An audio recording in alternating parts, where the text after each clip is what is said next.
talking about a report. As you can see, it's called "I'm Scared to Be a Woman." And we deliberately chose this title. It's a quotation of one of the trans persons who told us that because it is very difficult to live in Malaysia as a transgender person. Frankly speaking, I was shocked by what we found here in Malaysia. We can, as Human Rights Watch, compare Malaysia to other countries in the world, and it's fair to say that being a transgender person living in Malaysia, it's one of the worst places, one of the worst countries in the world. Why is that the case? About every day, transgender people run the risk to get arrested. Arrested because in all states in Malaysia there is Sharia law, and the Sharia law says it's illegal for a man to pose as a woman or for a woman to pose as a man. And this legislation basically says it's a ban on cross-dressing. And of course, when you are a transgender woman and you have long hair and you wear beautiful clothes, then you run the risk of being arrested.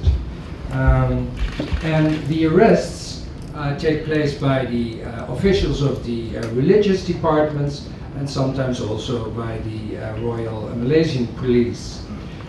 In our report, we highlight a case which happened in June, last June, a few months ago, when 17 transgender people were arrested in a raid while they were at a wedding in a private place, not in a public place. They were arrested, taken to the police office. And what we see in that case, but also in many other cases we documented in our report, is that when people are arrested, they are humiliated by the officials who arrest them. Sometimes they have to take off their clothes as proof of their crime, the crime of cross-dressing. They are being paraded in front of other police officers. Sometimes even the media are called in, and they are forced to make a statement to the press. And unfortunately, we documented cases of sexual abuse or physical abuse against people in detention, in lockup or in prison. When people are sentenced to a prison sentence, they are locked up in a male facility. And you can imagine what can happen in a male facility when you're a transgender woman. So unfortunately, we documented horrendous cases of physical and sexual abuse in prison by other inmates, and people are not protected by the prison wards. And actually, we also have cases where the prison wards themselves sexually abused transgender women who were locked up. And I'm a transgender Malaysian woman who is a Muslim. So firstly, I would like to say my greatest gratitude to Human Rights Watch. Because the transgender movement is not just today, last year, or 2 years back. It was done since before the 80s. And one of my senior, Cik Selati Arifin, is here today. She's been advocating transgender rights, recutting Sama for almost 25 years, right? And as Boris mentioned, the transgender community here is not an influence from the East or wherever.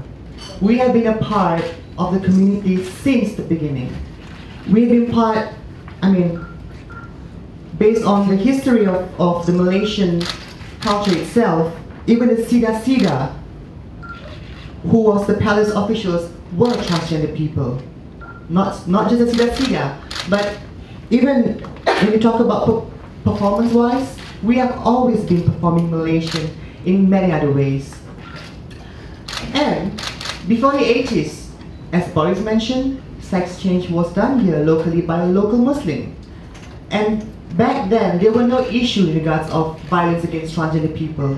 We lived peacefully, without violence and so on.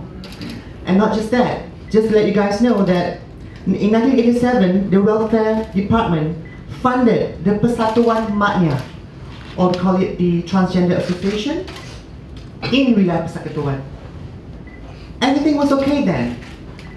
But after the fatwa came out, after the religious department came out the fatwa without even consulting those doctors, or without asking or without consulting the community on what is our main issue, they just shut down everything. And that is the beginning where violence started in Malaysia.